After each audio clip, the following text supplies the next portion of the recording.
নির্বাচনে সহিংসতা ঠেকাতে কঠোর অবস্থানে আইনশৃঙ্খলা রক্ষাকারী বাহিনী নেওয়া হয়েছে নানা পদক্ষেপ। মঙ্গলবার রাতে শহরের গুরুত্বপূর্ণ সড়ক মোড়ে বসানো হয়েছে চেকপোস্ট, জোরদার করা হয়েছে নিরাপত্তা ব্যবস্থা।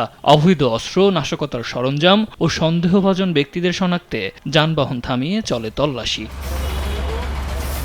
র্যাব কর্মকর্তারা জানান, নির্বাচন ঘিরে যে কোনো সহিংসতা বা নাশকতার চেষ্টা কঠোরভাবে দমন করা হবে।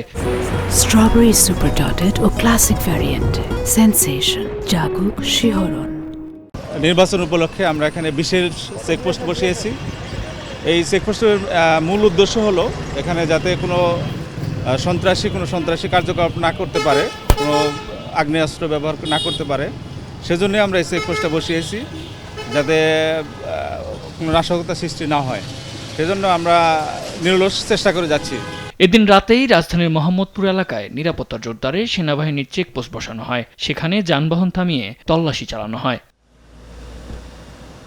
আইনশৃঙ্খলা বাহিনী জানায়, শান্তিপূর্ণ নির্বাচন এবং নির্বাচন পরবর্তী পরিস্থিতি মোকাবেলায় এই নিরাপত্তা ব্যবস্থা বহাল থাকবে।